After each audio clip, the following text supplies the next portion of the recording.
Anime becoming mainstream was both the best and worst thing that happened to the medium. I love the new influx of fans, yet the influx of haters have been rampant and annoying. I get they're a loud minority, yet it's annoying how loud those haters can truly get. Now this video won't be directed at the people who respect anime but personally don't vibe with it. Y'all are great people, and I love y'all forever. This video is going to be referring to the haters, the people who see one episode of anime, the people who see bad moments about anime, and assume all of anime is like that. Today, this is for you! I'm Chief Sweet from Philly, and here to defend a lot of the points that the haters use to hate on anime. Now, let's go, baby! Anime being for kids is the most outdated take I have ever heard, and anyone even remotely agreeing with this take is idiotic and the definition of talking with a brick wall. Even ignoring all the blood and gore even popular anime have, like AOT, One Piece, Full Metal Alchemist, Naruto has. Many of these animes have dark themes that they explore, like oppression, slavery, human trafficking, political injustice, government corruption, manipulation, and much more. Simply put, you don't see these people calling Family Guy, American Dad, Futurama, or BoJack Horseman, for example, like, for kids, just because it's animated. So, like, what's the difference? And that's not to say every anime isn't for kids. However, labeling the entire medium for kids is very stupid. End of story. Was my first try. This take has always confuzzled me in the worst way possible. Anime isn't the only community that has its weird people lurking, yet it's the only source of entertainment that people refuse to consume because of the fanbase. Imagine me and having a friend. My friend recommends me some Kendrick Lamar, and I'm like, no, I won't, because the fanbase is too rabid. I couldn't talk to any of them comfortably. Motherfucker, I am not asking you to interact with the community. Just listen to the damn music. And these people love to shift the goalposts back by saying, oh, I just want to interact with someone and tell them about my experience. Dude, you have your friends to talk about it with it. You have the person that recommended you to show to do it. You have friends. No? Like, why are you taking the opportunity to go talk to a community about it? And even if you want to go into that community, right? Say you actually do want to interact with the community. There are spaces where there are weird people and there are normal people. If you can't tell the difference between those two, you're just stupid. You're stupid at that point. And so, in my opinion, you find your people, just like every other community ever, and form your own opinions and don't associate with the show if you don't want to. Don't associate with the community if you don't want to. It's not really that simple, in my opinion. I just don't get this take. Fuck, dude.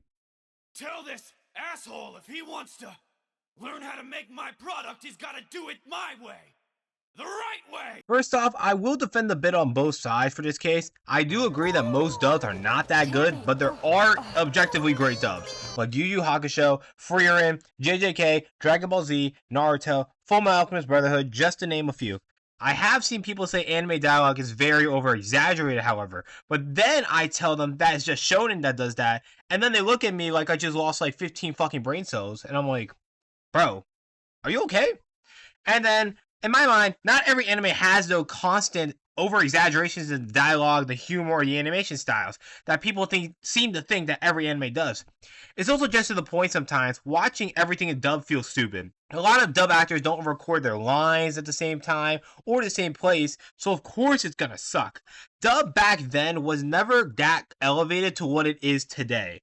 And obviously, you shouldn't really take a cover of something and like expect it to be the greatest thing ever, right? Like, I'm not gonna go into Squid Games looking at the dub and be like, oh, this show sucks because the dub is terrible. Like make that make sense to me, man. Make that make sense.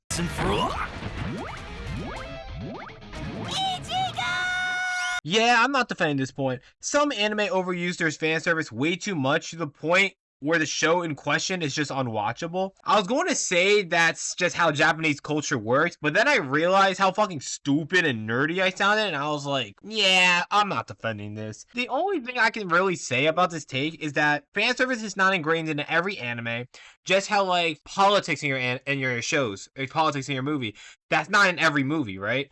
So I could that's the only thing I could really say here. Fan service is not into every anime. It's in a lot of popular anime, but it's not in every popular anime. Again, I will agree with people that this take is valid. But if you like little kids or teenager sexualized, get the fuck out! Live action will always be better than animation.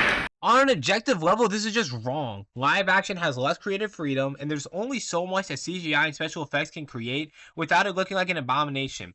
It's hard to even incorporate some ideas like Toon Force and just some executions that I can only really see happening with anime. Like for example, Fullmetal Alchemist Brotherhood.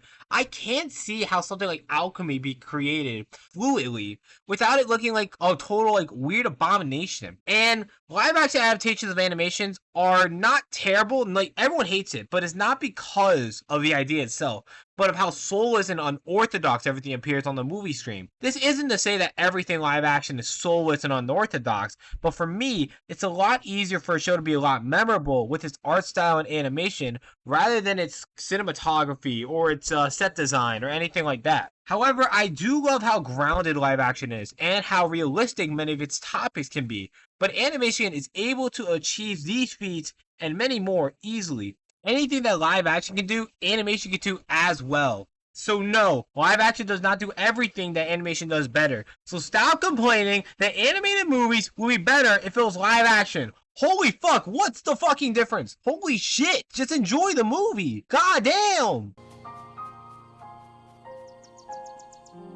Anime haters, if you're still watching, I genuinely respect y'all because I expect most of them to dip by now. For those who want to give anime a chance but have no idea to start, because let's face it, a lot of people suck at recommending stuff. We don't want to watch stuff that has 1 million episodes. We don't want to watch stuff that has bad dubs. We don't want to watch stuff that has a lot of fan service. It's okay.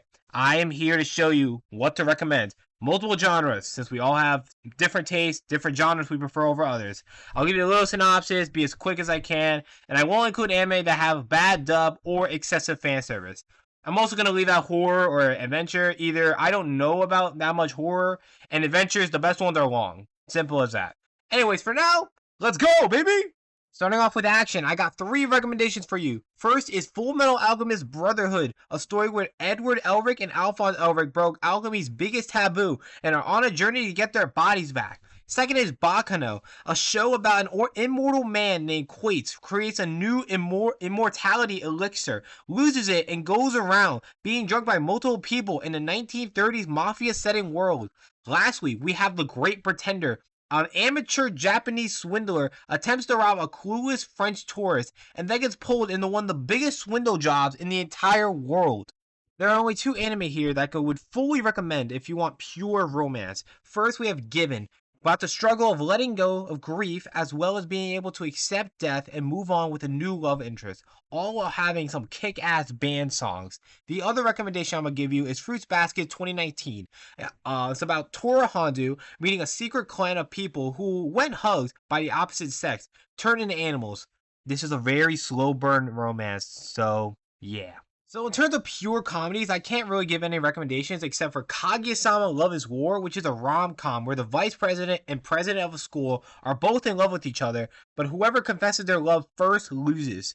Now, however, I have heard these comedy shows, Nichijou, Psyche K, and Hina Matsuru are great pure comedies, apparently, according to my friends. For drama, I got a few underrated anime I would love to recommend to anyone. First, I have Planetats, about a dysfunctional space cleanup crew who explores the concepts and limitations of space while exploring what it truly means to search for your own purpose in life. Bakuman, a great artist and a great writer attempting to create a successful manga in order for the artist to marry the love of his life. And Perfect Blue, a pop star trying to convert into an actress who struggles to discern reality and fiction after an obsessive stalker gets to her. For fantasy, I got some more popular picks, but it's okay because these are actually good popular picks. First, we have Frierin's Journey's End, which is about a near immortal elf going on a journey to understand what it's like to be human and try to understand what her first group of adventurers went through. Violet Evergarden is about a former child soldier who works to write letters to people and help herself to understand human emotions. And Puella Magi Madoka Magica is an anime about getting a wish in exchange for becoming a magical girl and the horrors that come with being a magical girl. Next, we have Slice of Life, and first off, we have Barakamon, a calligrapher being exiled to the Goto Islands, far away from urban society, and learning to find inspiration in his arts from the people who live there.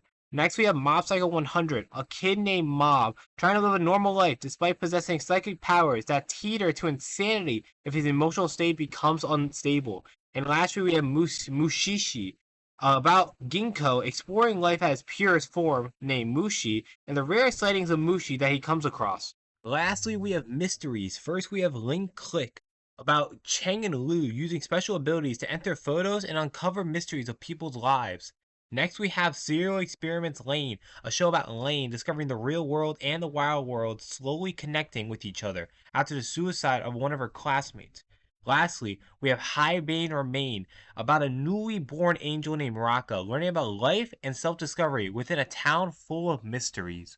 Now, there was a lot of anime to discuss, and I'm sorry for that, but if I'm just looking for anime that everyone can enjoy, because I know some genres are your cup of tea, some aren't. So I just wanted to make sure you had an understanding of what anime is good and what anime isn't. And even though this medium isn't the perfect medium, I want to create I hope after this video I can convince one of you to watch anime. And yeah, thanks for watching, man. Sorry I haven't uploaded in a little bit. It's been a little bit hectic with my life. Got a new computer. Everything's going a little crazy right now, but hopefully I can get some new videos out. And yeah, thank you very much for watching. I'll see you later.